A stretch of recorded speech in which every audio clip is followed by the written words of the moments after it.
Meeting of the House of Commons Standing Committee on Access to Information, Privacy, and Ethics.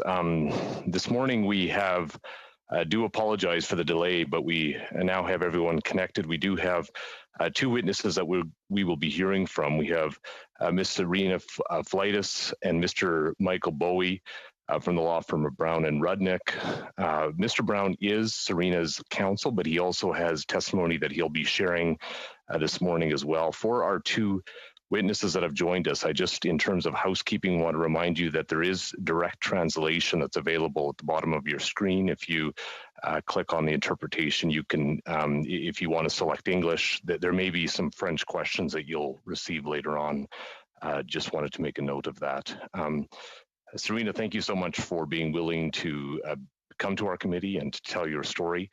We want to ensure that that you answer the questions that you want. We want to be flexible today for both of our witnesses. We very much appreciate your willingness to come. We'll begin with opening statements and provide you an opportunity to give us your opening statements, and then we'll have some questions for you. And again, we'll make an effort to have flexibility in terms of ensuring that you're able to answer the questions in the way that you'd feel most comfortable.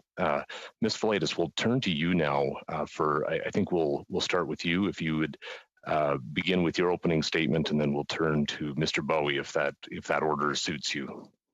Yeah, that's fine. Well, I didn't really I grew up in a small town in the mountains, and I didn't have Wi-Fi or really even running electricity up there, so I never had an iPod or a phone or access to the internet before I had moved to the city. And so and the school there was really small too. There was only one school in the entire town, pre-K through 8th grade. That was the school I grew up at. And then when I moved to Bakersfield, there was 3,500 kids at one school, and it was only 2 grades. So I went from having, 5 kids in my class all day to having 30 kids in a class, 8 different classes in a day. So it was all super new to me. And, I'd never had a crush or a boyfriend or a first kiss or anything like that before. And so I was picked on quite a bit for the first couple weeks that I was attending school. And they would make fun of me for, not being up to date with everything, being from the mountains. I didn't know the slang and I didn't know what was popular. And so when a guy finally did take notice of me and was, interested in me, I thought he was interested in me, we started my first relationship. And so after a while of being in a relationship with him, his friends would come up to us at school during the lunch break and ask us a bunch of questions and try to pressure me into doing different things, like kissing him when I'd never had my first kiss before, and just saying all sorts of things.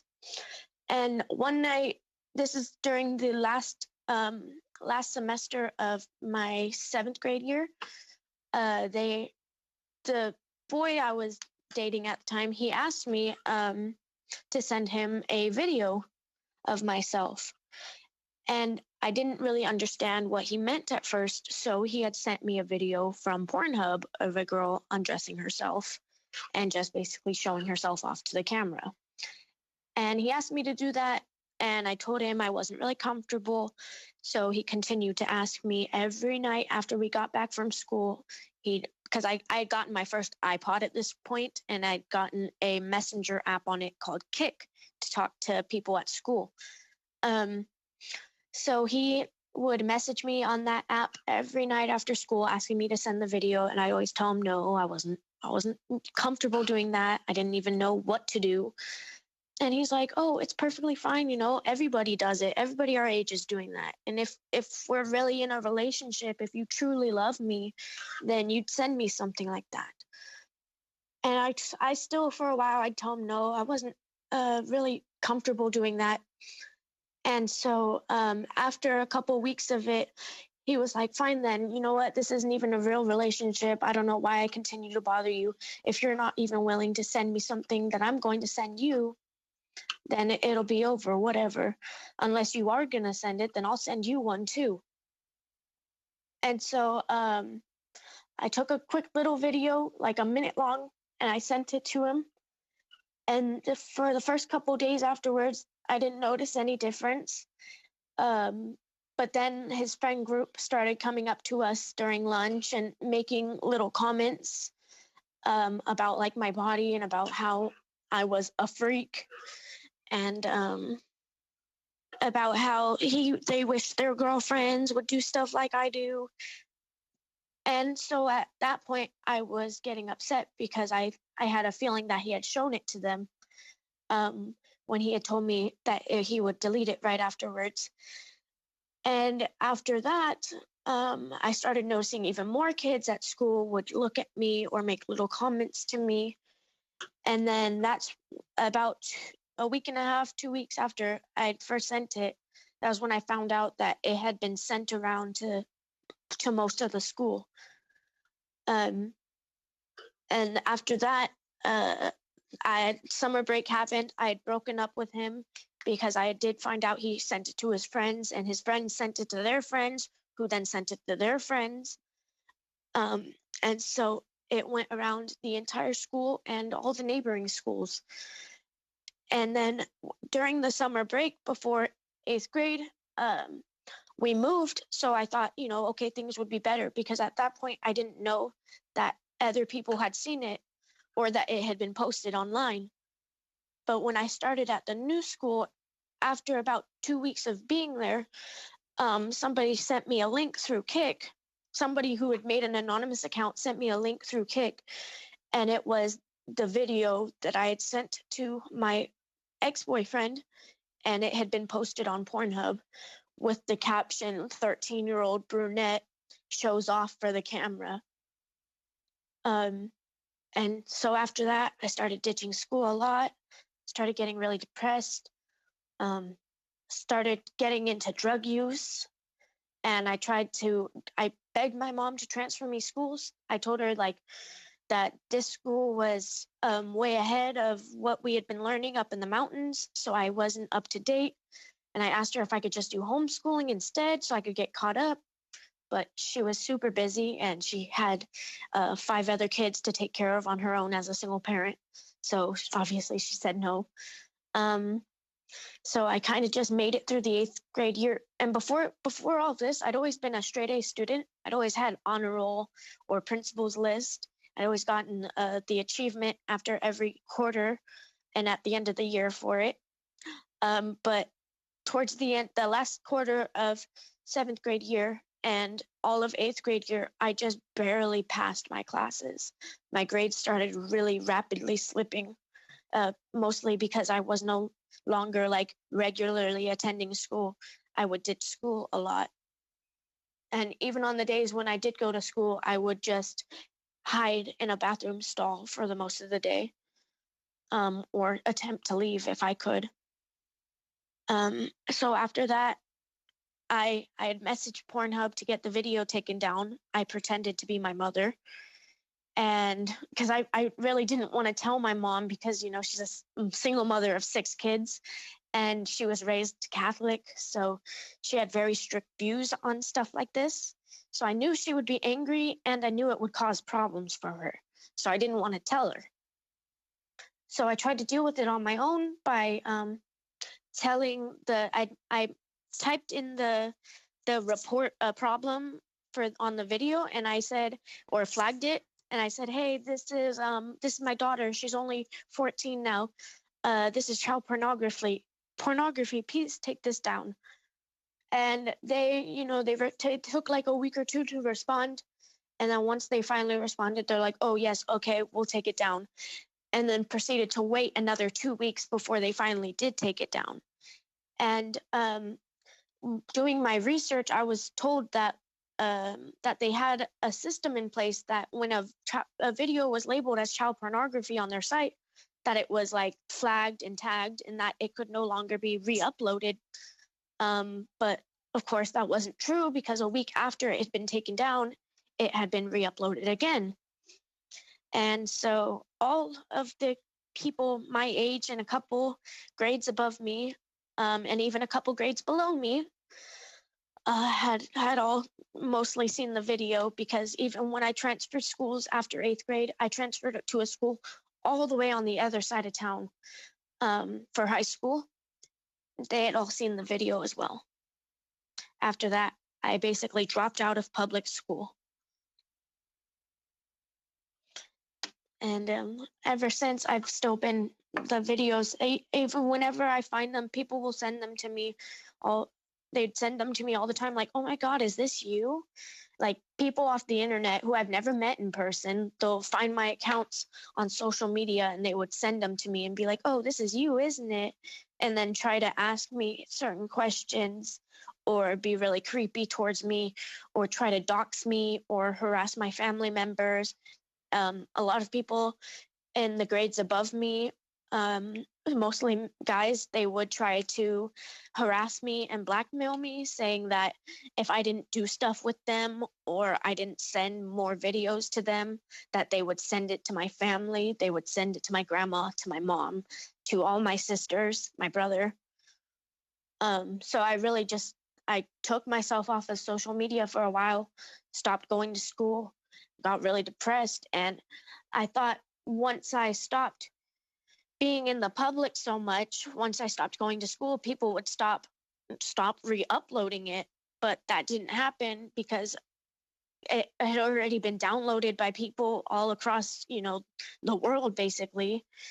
And it would always be uploaded over and over and over again. No matter how many times I got it taken down, it'd be right back up again. So that was the whole reason I ended up reaching out to Mike. Well, thank you. Thank you for, is there anything else that you'd like to finish with your opening comments? Otherwise, we'll turn to Mr. Bowie now. Thank you very much. Thank you very much for telling us your story. Mr. Bowie, we'll turn it over to you. Thank you. I'll just introduce myself briefly to the committee. My name is Michael Bowie. I'm a partner in Manhattan at the law firm of Brown Rudnick. We have been investigating Pornhub and MindGeek, its parent, and its other sites for just about a year. Included in that investigation are hundreds of accounts that are similar to Serena's, of underage women who were children who had exploited material posted on Pornhub, of adult women who were raped and the rape was videotaped and put on Pornhub, of trafficked women who've had their videos put on Pornhub, and all sorts of other non-consensual content that's been put on Pornhub. In the short time I have, I want to address 4 topics, which hopefully will serve as somewhat of a roadmap for questions and follow-up. First, I want to talk about what is it we're really here about? How did we get here? MindGeek's knowing decision to commercialize this type of conduct, and where do we go from here? What do we hear about?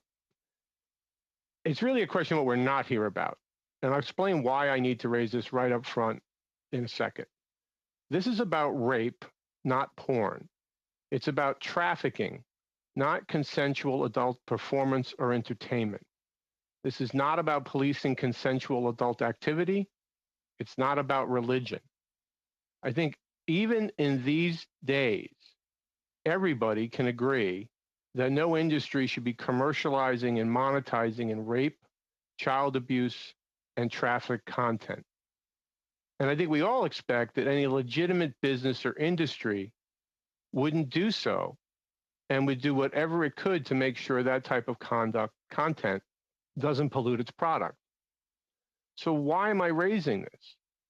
I'm raising this because for the last year, when public scrutiny started to be focused on MindGeek, a Canadian company, about the fact that it, in fact, knowingly commercialized and monetized this type of content, instead of acknowledging the problem and aggressively dealing with it, what it has aggressively done is conducted a gaslighting campaign in the media and social media to discredit victims and deflect from the issue and blame it on other things.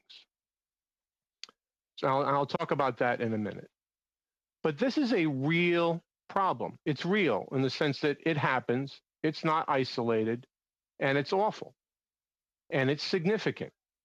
It is not one or two people here or there. Certain things have slipped through the cracks. As I'll explain in a minute, this type of content is part of the business model.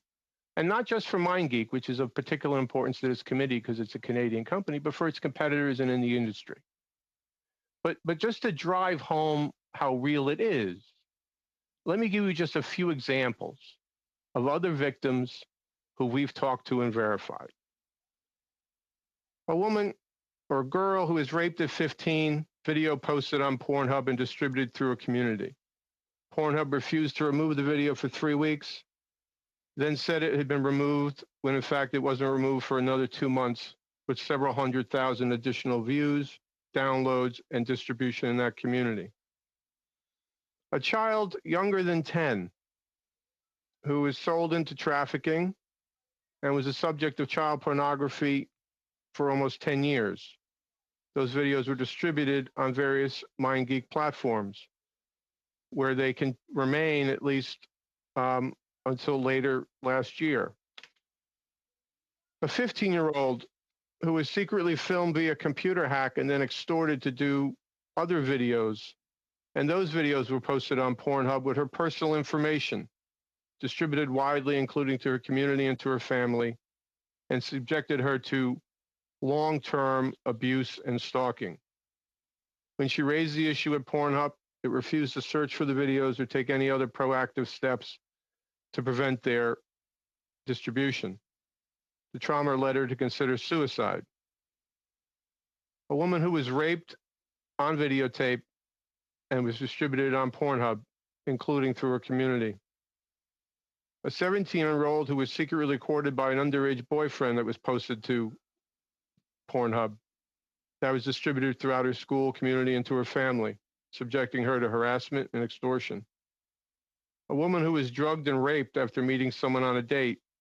The rape was videotaped and posted on Pornhub.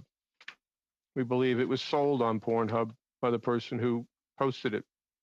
A 14-year-old who was secretly recorded by a boyfriend who posted the video to Pornhub and distributed it again through his school and community.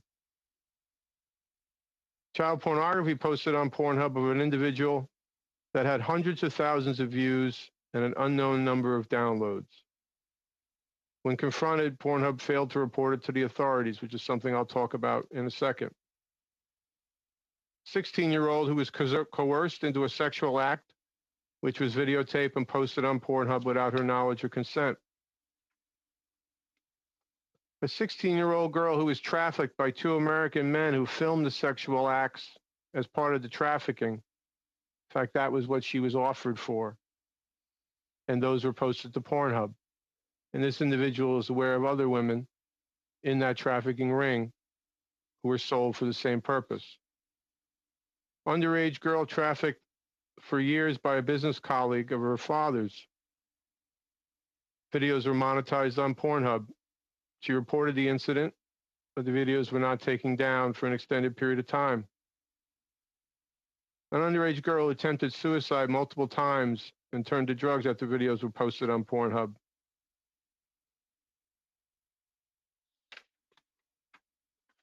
those are just a few examples. There are many, many examples that we've found. We've investigated hundreds. We've talked to several dozen victims who we've been able to verify. And we've talked to advocates, investigators, media people, industry people, and whistleblowers. These are not isolated incidents. It's a real problem. How did we get here? Well, we got here like we've gotten in many places at this stage in our culture, because the internet was a major disruptor in the pornography industry. Prior to tube sites, the pornography industry had a policing mechanism. There were statutes. We have 2257 in the States. It requires anyone who's going to produce pornographic material to have written consents that say they verified the age and the stuff is consensual. If you were going to distribute it, if you were going to sell it, if you were going to stream it on the Acme Hotel Company Entertainment Center, if you were going to put it on a cable channel, everything you were going to distribute had to have that disclosure on it that in fact those rules had been complied with, and that system worked relatively well. Wasn't perfect, but it worked. Enter the tube site, where anyone could post anything at any time, and millions of videos are posted in a given year. 2257, in our view, applies to much of MindGeek's business model. It might not apply to all. It's pretty clear MindGeek and the industry's view is it doesn't apply at all. And as a result, there was no requirement of the posters. There was no compliance on behalf of the tube sites. And then you add in how the business model for tube sites works and search engine optimization. The goal, of course, is to end up number one in Google searches. So if someone types in porn with a particular topic into Google, it will pull up your site first. And all of these sites, MindGeek and its competitors, were in basically an arms race to be number one. And I don't have anywhere near enough time, nor probably enough understanding to fully explain all the elements of search engine optimization. But what I can tell you is certain simple truths. Content is king, search terms are king, long search terms are king, descriptions are king. So the more content you have, the more titles you have, the more the more tags you have, all of that is gold in optimization. And so decision industry is Canadian, but not by the Canadian alone, but including by this Canadian company, which essentially became the Monsanto of porn, that it would just simply not put any limits on content that was coming onto the site. Because when we've talked to whistleblowers and industry insiders, as soon as you start to try to somehow police and filter the content on your site, you start losing content. You start delaying upload times. You start losing the search engine optimization race. And so the fact of the matter is they knew and decided not to do anything about this. And how do we know that they knew? The evidence is overwhelming.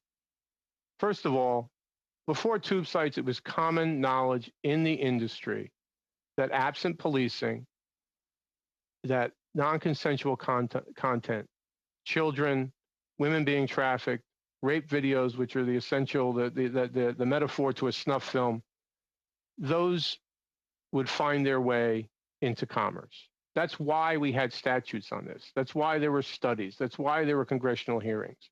It was common knowledge. You couldn't be in this industry and know that if you took those away and just simply distributed anything, that you wouldn't end up with this content. Then you have the fact that they are, at the core of their business is search engine optimization. In fact, if you go to MindGeek's website, you would not know that it is the largest internet pornography company in the world. You would think it is a tech company. That is how it describes itself. Describes itself as an expert in search engine optimization, meaning knowing what's on its site, selling advertising to people who want access to those users, selling it smartly, selling it profitably, selling the data back to those people from that product. And put simply, in terms of knowledge, a search engine optimization company like MindGeek running this business model on its sites knows as much about what's on that site as NASA knows about what's going on in the space capsule. That is to say, everything that's going on. And it does that on a daily basis. It optimizes that on a real-time basis. And at the center of all this is an algorithm. And the algorithm, if you go to the site and you're drawn to that site with a particular search, it'll bring you. And then the algorithm figures out what else to send you to. Well, you need to know exactly what it is that's on your site to know what it is you're sending people to. And for people who would search for child pornography, for titles that we know are child pornography, you would pull up a search, and MindGeek itself, its algorithm, would begin directing the user to more and more and more of that content. It knew what was on its site, like NASA knows what's in a space capsule. Moderators who purportedly reviewed all the uploads, according to MindGeek's public statements and pronouncements, it reviews all the content that is uploaded to its site, which is to say it's an admission that all the child pornography that's found on that site, it reviewed. But it doesn't call internally the people externally, it calls moderators. It doesn't call them that internally. It calls them formatters. And that's important because it shows you where the emphasis is. It's not really a moderator screening for content. It's a formatter making sure that format is in the right format to maximize search engine optimization. How so? Is the title right? Are the tags right? Is the video the right length? But however you call it, they reviewed it. It's on their site. They knew it was there, and they chose to let it be there. Their treatments of complaints, comments, and red flags. You've heard Serena's story. If you've read accounts in the press, and certainly from people we've seen who are both victims, good Samaritans, appalled users, there is essentially a stonewall over the years when someone would raise a complaint. It was to say it was non-responsive does not accurately characterize it. It was hostile. It was discouraging. It was designed to make people go away. Comments. Again, a search engine optimization company that understands and is using all of this content to maximize its the value of its content and monetization. The comments sections on many of these videos where people explicitly are saying, this is obviously rape, where you have a woman who is clearly passed out drunk, where the person videotaping is opening her eye and poking her in the eye and being raped, where you have people who are saying, this person is clearly can't even be 12 years old. Those are all content that MindGeek is scanning and aware of on its site, yet those videos remained for years. And they weren't the only videos. The treatment of illegal content, when they were called out, and where they were forced to do something, you would think that the entire post would be deleted. The user's account would be deleted. They'd look at the user's other accounts for similar content. They would ban that content. But in fact, the only thing that happened was the video would be disabled. So the link is still there. The page is still there. The search terms are still there. The tags are still there. They're there because now they can still use them in attempting to maximize their search engine optimization. And in fact, last week, I typed in a title for a notorious example of a child rape that occurred, that was taken down last year around around this time. And even though MindGeek had taken down 10 million of its videos, and that video had been taken down in the spring under public scrutiny, lo and behold, Google took me right back to Pornhub, that exact search, which just shows you how it works and why it was left up there. So all of that was left up there. So the user might not get the video because it was disabled, but the algorithm would then steer them to other content like that, other content that people had clicked on that and also watched something else. Oftentimes, when there were people who had some public scrutiny on things, or if NCMEC, the U.S. authority on this, would direct them to take it down, they would post something that would say taken down at the direction of NCMEC, which I think they're required to do. When they were forced to take it down, oftentimes, instead they would say taken down due to a copyright violation, even though they knew that wasn't what it was. We also have examples of when public scrutiny has been drawn to non-consensual content based on comments and tags. We have examples of them going in and not removing the video, but removing the content and tags.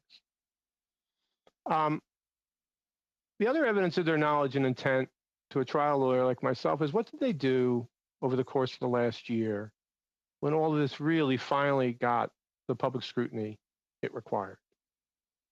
As someone who advises companies who sometimes end up in a jam because someone or something or their company did something that they shouldn't have done, we all know what the right formula is. You acknowledge the problem. You indicate that you're going to fix the problem. You hire whoever it is from the outside and give them whatever resources you need to do that. And then you go ahead and do that. That's what real companies do. That's what responsible companies do. Certainly companies that are running businesses and industries that are as lucrative as this. But that's not what happened. The reason I started out my presentation with something that you might have thought was obvious, by saying, what are we here about and what are we not here about, is because for a year, in response to this, despite the fact that nobody knew what was on Pornhub's site better than Pornhub and MindGeek, MindGeek has run a gaslighting campaign that has denied this was a problem, denied its extent, discredited victims, discredited advocates, and essentially attempted to silence everyone and deflect. They say, to this day, not just MindGeek, its agents, its allies, its industry networks are running a vicious social media AstroTurf campaign, attempting to disparage anyone who pops up to speak about what is really happening. All the while saying not only that this stuff isn't true, but that the people who are saying it are intentionally misleading. They're lying, but they're not lying. They have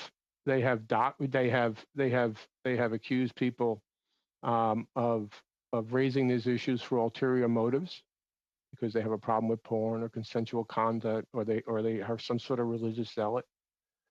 But the fact is, it's not about any of that. That's just a way to distract people from what the real problem is. And of course, when the New York Times exposed the problem after looking at it and found what everyone else finds when they look at it, and then Visa and MasterCard, who had been told about this problem, but they also ignored it until the New York Times wrote its piece. It was only then that MindGeek, while still claiming that it takes all of this very seriously and always has, took down 10 million videos, because it obviously has no idea whether those videos are consensual or not. And the AstroTurf campaign that has been run on social media has ended up doxing people. People have been hacked. We had a victim in Montreal who we were representing, who felt threatened, who felt for her safety, who had tires slashed, and who then disappeared. I don't know where she is. We have investigators trying to find her. We're talking to law enforcement. I got a text message from somebody who claimed to be a roommate who said she'd had a car accident, was in a coma. That wasn't true. I don't know what happened to her. I have other examples like that. That's what's going on behind the scenes. And part of what we have been investigating for this year is who has it been. And I'm not going to reveal that now, but we will soon. And it's a very, very dangerous, reckless campaign that's being conducted to attempt to defend the indefensible. So what are the solutions? Real quick. One, we have to do our job and defend the victims who have been victimized, who continue to be victimized by people spreading lies about them, and in certain instances who've been subjected to much worse conduct. And we're going to do that. But what prevents it from continuing? MindGeek has taken down 10 million videos, but it has competitors that have not gotten any scrutiny. It is the flagship. It is the metaphor for the whole industry. It is a big problem, but the problem is much bigger. It seems to me two things. One, everyone agreed many years ago before the internet disrupted so much of our lives in good ways and bad, that with respect to pornography, it was reasonable to have certain requirements for people who were going to produce or distribute or transfer content that required them to ensure that it was consensual. Back then, that system worked pretty well because the industry was, compared to what it is on the internet, somewhat finite, smaller, and it worked. There were disclosures. People had to make sure, people had to keep paperwork. And if you were going to distribute it, you had to make sure they had that paperwork. That made sense then, and that makes sense now. There is no way that we are going to stop this or have any effective mechanisms to limit it unless we have some of those mechanisms. And I don't think it's very hard, and I don't think it's unfair to require an industry that's making billions of dollars a year to have some basic compliance and moderating requirements. The other things I think we definitely need to do, both Canada, the US, most countries have our equivalent of NCMEC that child pornography is sent to, that then can make directions to take down videos and notify law enforcement. There's a few things that are obvious to me. The scope of this problem in the internet age requires that those functions be dramatically developed and built up and become much more robust. Two, I think there needs to be more transparency. We need to make reports that and academics and politics can look at with a significant more transparency, because obviously that will make a big difference. And it prevents companies from saying, or will help prevent companies from denying problems simply because they know what's going on and we don't. And most of all, as an industry, this industry has to begin acting like a real industry, like a real business industry that actually cares about what it is it's peddling, as opposed to some chemical company from the 70s that didn't care but was making money and was poisoning people. There's a reason MindGeek is called the Monsanto of pornography. And what needs to be done by everybody is make that an impossible sort of position to maintain in this industry. Thank you. Thank you, Mr. Bowie. We will now turn to my colleagues here for some questions. We'll begin with Ms. Stubbs to lead off. And colleagues, again, I want to ensure that we have flexibility, but time that everybody can get some questions in as well. And so take the time that you need, but if you don't take the full time, then we'll move on to the next questioner. Ms. Stubbs, we'll turn to you. Thank you, Mr. Chair. Serena, thanks for being here and for talking to us about your experiences. I want to tell you it's rare in life to be in the presence of someone who has rare and incomparable strength and resilience, like you have clearly demonstrated here. And I hope that through this process, you're able to empower yourself and you own your power that you have and that no one gives to you. That's inherent in you, and it's clear, it's powerful within you. And also, I hope you know right now, or one day you will, just the scope and the scale of what you're doing. Not just speaking on behalf of yourself, but for quite clearly from both your testimony and your lawyer's testimony, what is actually the experience of millions of people around the world. So thank you both.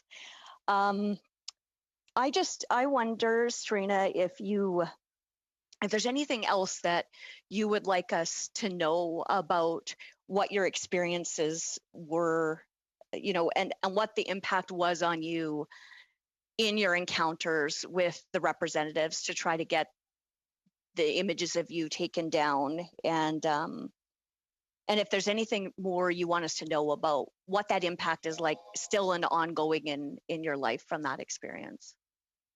Yeah. So as Mike was talking, he was telling you about some of the other victims, and I'm one of the people who ended up homeless, ended up dropping out of school, ended up on drugs, completely detached from my family. I ended up trying to kill myself many times. I ended up in mental hospitals. There was instances where the video would have like literally 2.7 million views, and it would still be on Pornhub despite hundreds of comments saying that, oh, this is definitely child pornography. That girl can't be any more than 14, 13. And yet Pornhub still wouldn't take it down. Even when I messaged them multiple times, it would take forever. And then when I did get a response, they would hassle me for all these other details. And I would have to go through the whole process of sending them pictures of me with my face next to my ID over and over and over again to prove that, yes, that video in there is child pornography. And even then, even after I proved all of that stuff, it would still take a while for them to take it down, which would gain hundreds of thousands more views.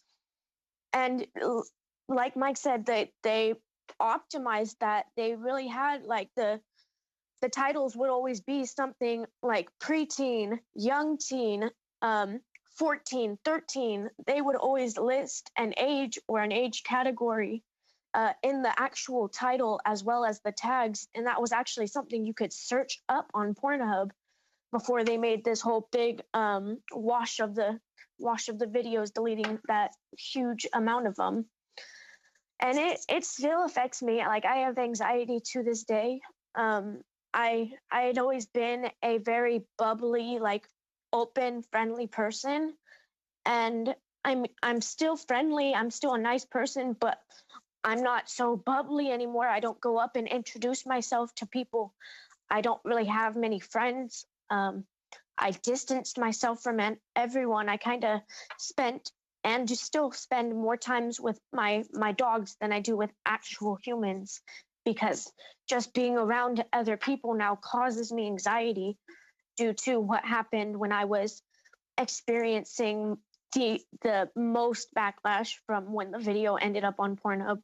When guys from school would literally follow me home from school, harassing me the whole way to get me to do sexual acts with them, or to get me to make videos with them or send them more content. And they tell me, well, it's already on there. Why did you share it with him if you can't share it with us? Obviously, you don't care. You must have posted it to the site yourself, saying all of these things.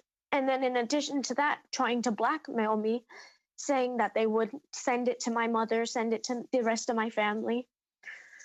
And so it caused this huge buildup of anxiety and depression in me, which caused me to turn to drugs, to try to forget about it, to turn to suicide, to try to end it.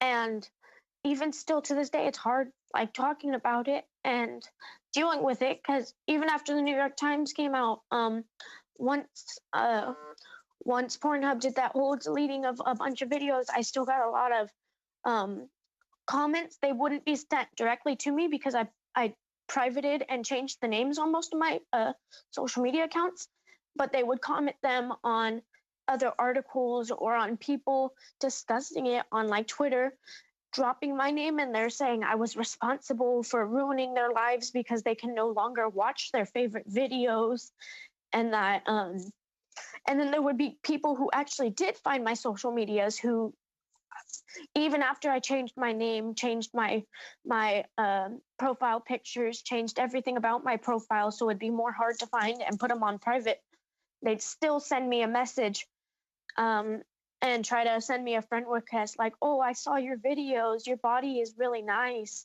And I was 13, 14 in those videos. So it still affects me even to this day, even You're after everything they, said they were doing to fix it. Yes. Well, you're a leader in what you're doing right now. And what we're here to do is figure out what we can do to help you fix it. What would, if you had the opportunity, what would you like us to know about what you would say to MindGeek, to the people who run it?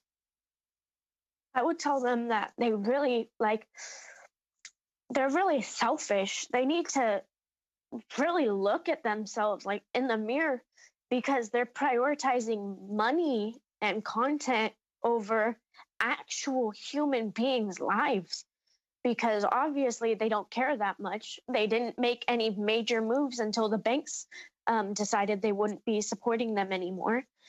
And they'd always claim they would gaslight, and they would claim denial that any of the claims against them they were all untrue, when my videos were uploaded over and over and over again, and they'd always tell themselves that they couldn't do anything unless they were reported. But even when they were reported, they still lagged on doing anything to fix the problem. So I would tell them to look in the mirror and reevaluate themselves. They need to figure out where real priorities are and not so focused on money and content rather than real humans' lives and what they're doing to them. Thank you. Ms. Shanahan, we'll turn to you.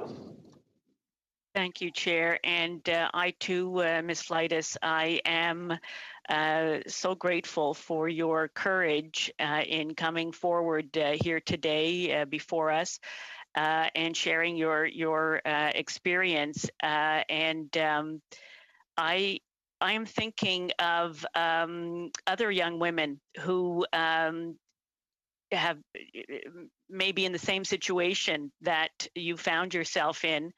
And certainly bringing this out in the open is helping that conversation to happen. I'm thinking of parents, of teachers, of adults who, when you described what happened in your school, I feel that there's a huge, you were let down in so many ways that you had to deal with this yourself as a minor. What would you like other young women to know, or what would you say to them about the experience that you've gone through? I always like to say, to take me, for example, I took so long to tell anybody. I always tried to deal with it myself, and it caused me years and years. And still to this day, I have anxiety, depression to deal with.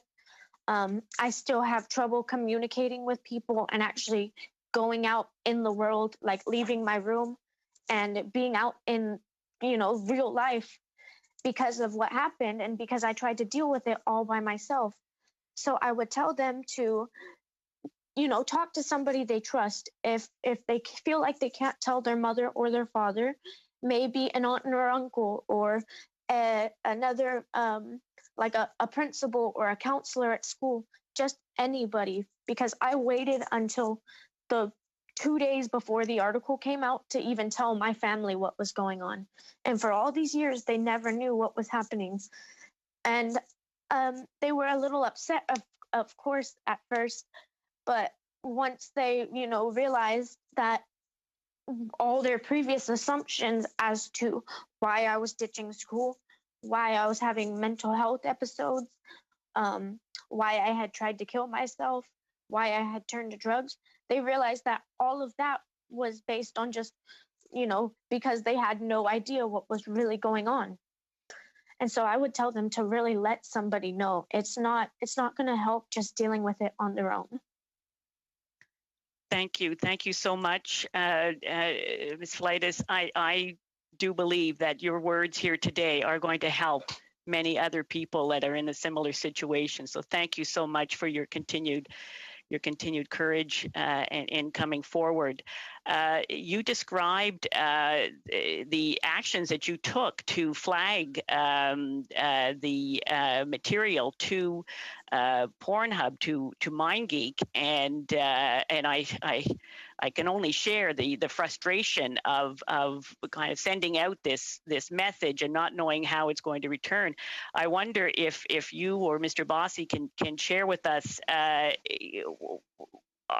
are those the processes that were there, were they adequate insofar as the the current regulations? Are they are they the appropriate processes to have in place? Are the processes now improved to take down content that is illegal and causes harm? I guess I'm looking for a difference between the processes and then the enforcement of those processes.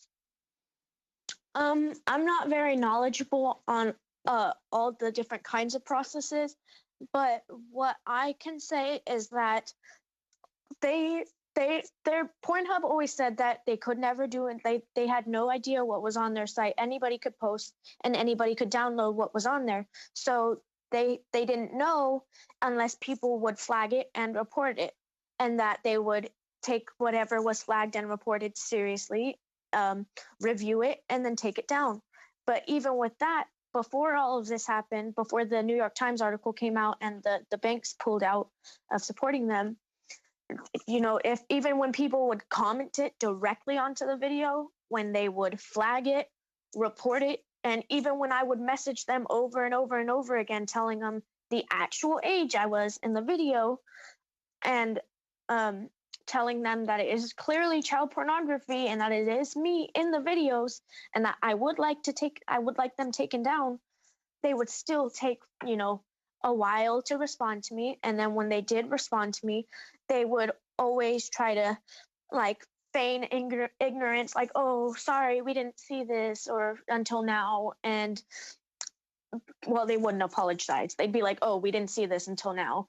And then they would basically tell me that I wasn't really telling the truth. They'd ask me to verify my identity over and over and over again to make sure I really was the girl that was in the video.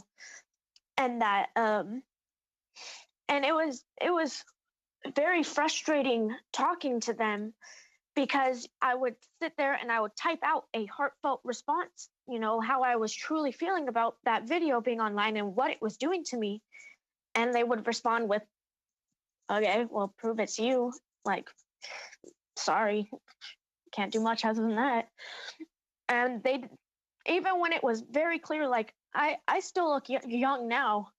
I mean, I have a little makeup on right now, but I'm told all the time I look a lot younger than I actually am, because I hit puberty really late due to a hormone disorder I have, where I age very slowly. So when I was 13 and 14, I still looked like I was 9 or 10 years old.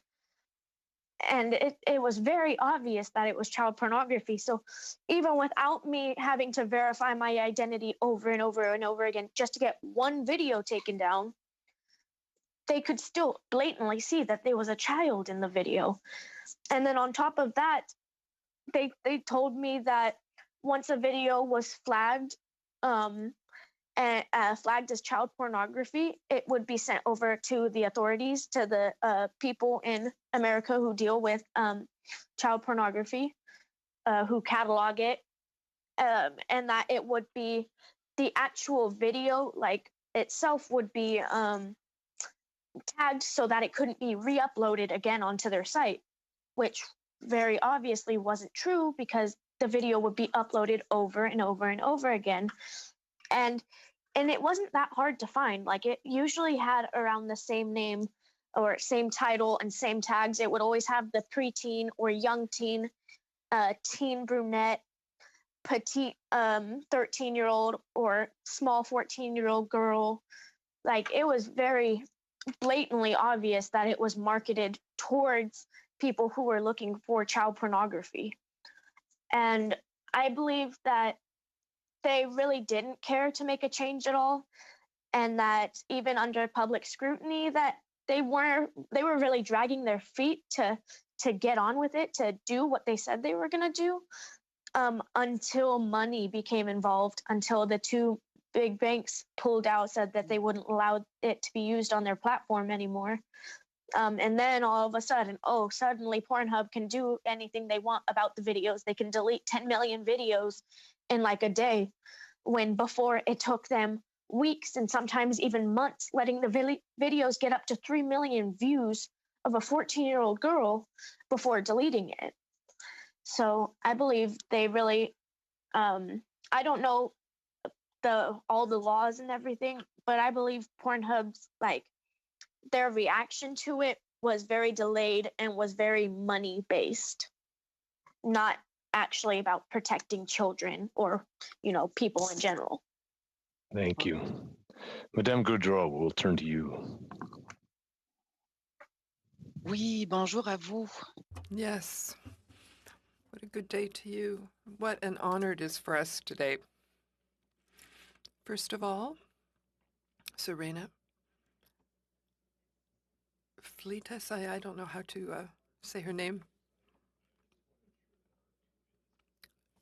Translation, I do apologize. I just want to ensure that they do have their translation turned on. At the bottom of your screen, you may see an icon that has interpretation. And if I just got it turned on now. Perfect. Okay. Well, we'll turn back to my colleague. She'll have to repeat herself. Je vais parler tranquillement. I'm going to speak slowly so that you can understand the interpretation. Is the speed all right? Good. So I would like to really congratulate you. We heard the word courage earlier, but I want you to know that I'm a mother of 2 young adults like you.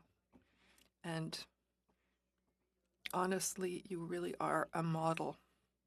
And I hope that you are also aware that every gesture of yours, every act of yours. So we heard about the bank. Well, there were changes because of that.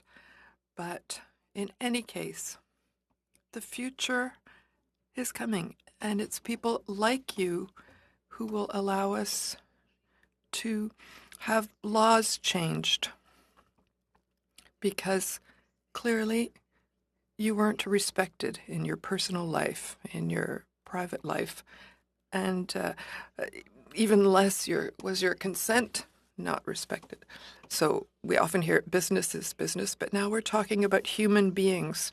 And everything that you've said today, not only, I hope that it was good for you to do it, I hope that it also brought you even more confidence. I see you here, and I see the future is before you. It's very clear. You're very well supported as well. And when I hear Mr. Bowie speak with all the possibilities that he presented to us today, it will allow us to go further.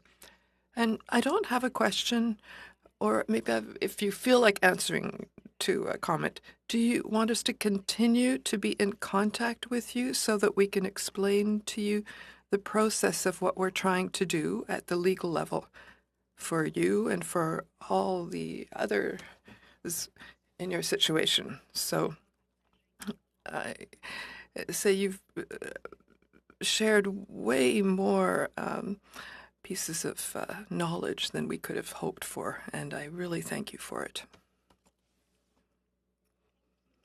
Appreciate that, and I would like to be continue to be updated on how the laws are changing and what that'll basically, demand like Pornhub to do, MindGeek to like what that basically entails them to follow, because I'm not very updated. I don't have a lot of knowledge on laws.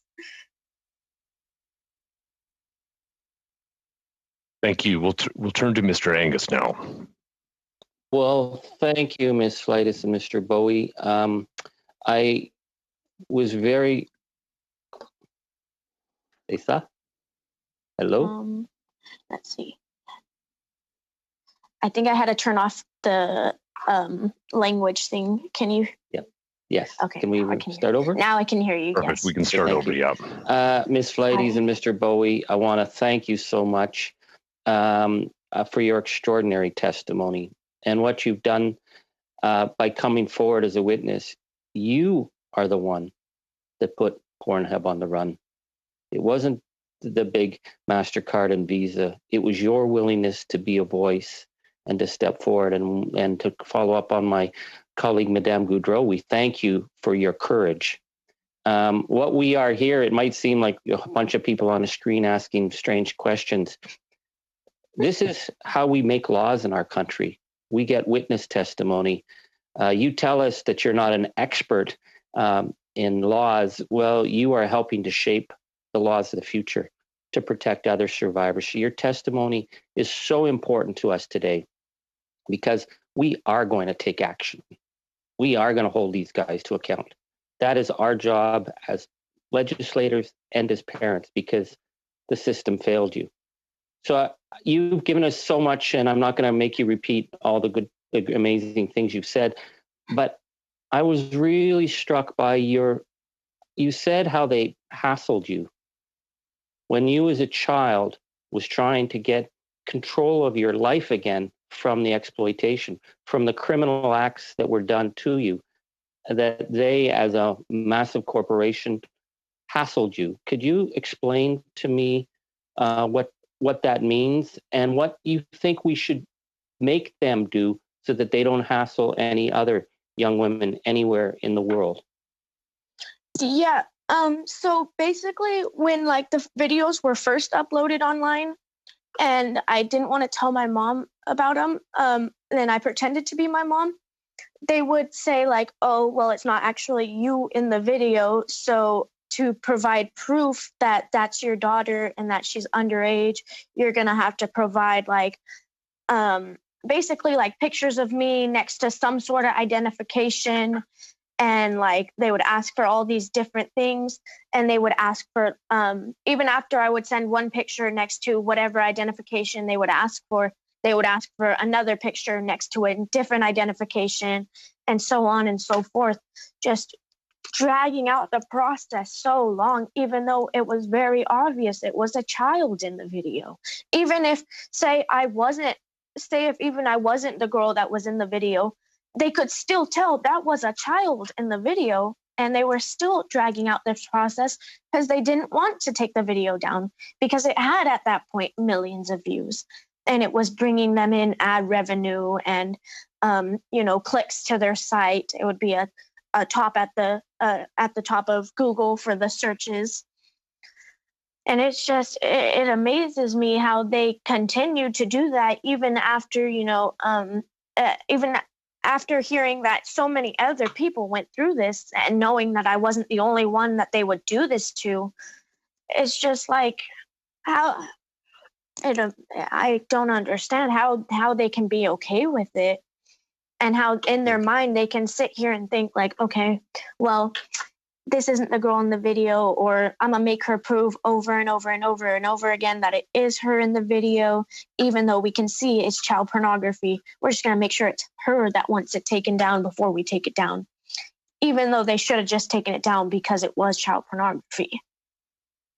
Well, thank you. I'm going to ask Mr. Bowie about this. If MindGeek is promoting a video that says 13-year-old girl or 14-year-old girl. In Canada, we have very strong child pornography legislation, and it's anyone under 18.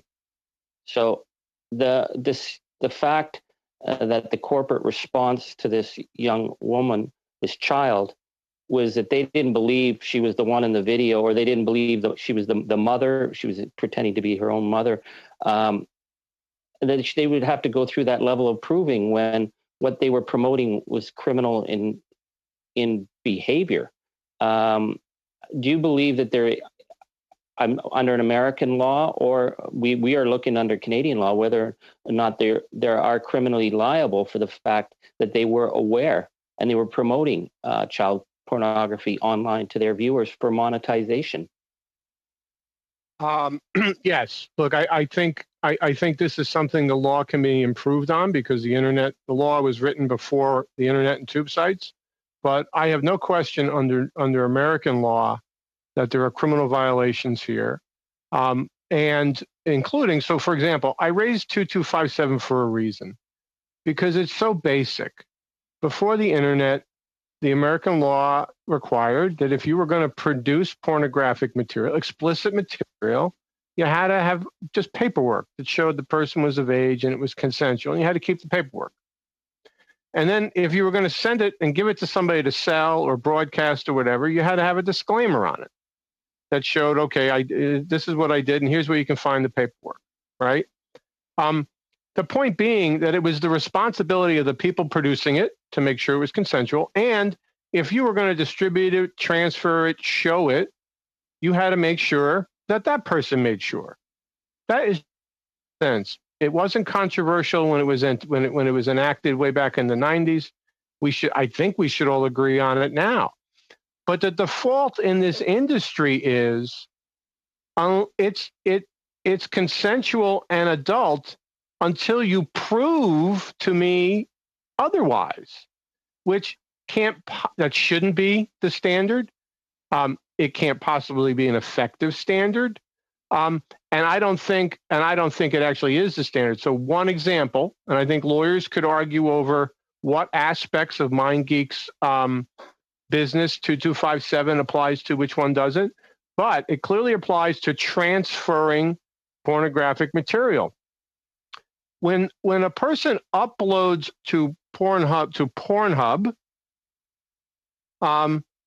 perhaps lawyers could argue that that Pornhub is just receiving the information, and under the various definitions, which sort of were before tube sites, lawyers could argue whether 2257 applies to them at that point. I think it does, but there's an argument, and that's why legislators should probably update that law. But they almost immediately then take that content from Pornhub and push it out to their other sites, which clearly falls under 2257 in my view. And they don't have the required documents, and there's no disclaimer on that material. And so the only response, so this entire industry, one of the members asked, what about the process? I've been a lawyer for 30 years. I've did plaintiffs and defendants in a lot. I have never seen a situation where there was so much disregard and indifference to what was obviously child pornography, rape, trafficking content, illegal content on this site. So there was no process. And that's why this issue of gaslighting is so important to me. This entire year, if you were simply listening to their public pronouncements of MindGeek, of its agents that are in its sort of network of performers and otherwise, of its allies in the industry, you would think they have all this process and they have all this technology, and that this stuff just, mistakes were made. And I'm telling you that when we're done and the proof comes out, and if you're able to sort of go and do the type of investigation we've done, you will just find out that is a bunch of BS. There was no process. The moderators I'm sorry. No, sorry, just because this is really, really important. I think we're going to have to draw you back as a witness on this, but I'll defer to the chair on that. But Section 162-1 of the Criminal Code in Canada, it is illegal to record or film a person who had a reasonable expectation of privacy. It is an offense to distribute such content or possess such content. It is an offense to distribute if the person did not consent. And then that leads us into Section 163 about the distribution of child pornography. So these are the laws. We also have a law from 2011 on the obligations of ISPs to report flagged examples of child pornography. And yet we have Ms. Fleitas raising known issues of child pornography and being told, prove it to us before we do anything. So I just want to ask you, when my time left, I'm going to read one other statement. It's from Pornhub's terms of reference. Pornhub claims they, quote, take a strong stand against any form of child exploitation or human trafficking. If we discover that any content involves underage individuals or any form of force, fraud, or coercion, we will remove the content and submit the report to the proper law enforcement authorities. If you become aware of such content, you agree to report it to the websites by contacting legal@pornhub.com. So I would end with a simple question to Ms. Fleitas and Mr. Bowie. Is that promise made by Pornhub, is that worth the paper it's printed on? Ms. Fleitas. No. I doubt, like the study shows, Pornhub only reported so many accounts of child pornography being on their site, and they always try to shift the responsibility from themselves onto the people who are uploading the content when it's their site. They should require people to verify their age and verify who they are and that they're actually the people in the video before it can get uploaded, instead of just letting whatever be uploaded and then downloaded off their site. And then, oops, okay, now that it's flagged as child pornography, now we're going to make people prove it's child pornography before we actually do something. Because at the end of the day, they really don't want to remove the video. So they want, but when in reality, their whole process should have been from the beginning, having people verify their age and identity before the video can even get uploaded. So I don't think their promise is worth the paper at all. And Mr. Bowie, should we take them at their word that if these issues are identified, they will take action? Those statements are just categorically lies. They just are. If we discover, well, what do they mean by discover? Does someone have to come in and get a judgment and prove something? You can't believe your eyes. Victims can't come in and tell them these things. If we discover, no, I think they have said, I've emphasized this because it tells you the company you're dealing with. You are dealing with a rogue company. You're dealing with a rogue company who you don't know who owns it. I don't know who owns it. No one really knows who owns it. Its behavior here is completely out of bounds. It's just in a different universe of the way even bad, but mainstream corporate citizens work. It's not. And those statutes that you cited, I have no doubt we have analogs in the U.S. Lawyers can argue about exactly where they apply and in what aspects, but they clearly apply. And so, for example, I think MindGeek has servers in the United States. I believe it has servers in Canada. I believe those servers have been one of the largest, if not the largest, repository of child pornography in North America. Thank you.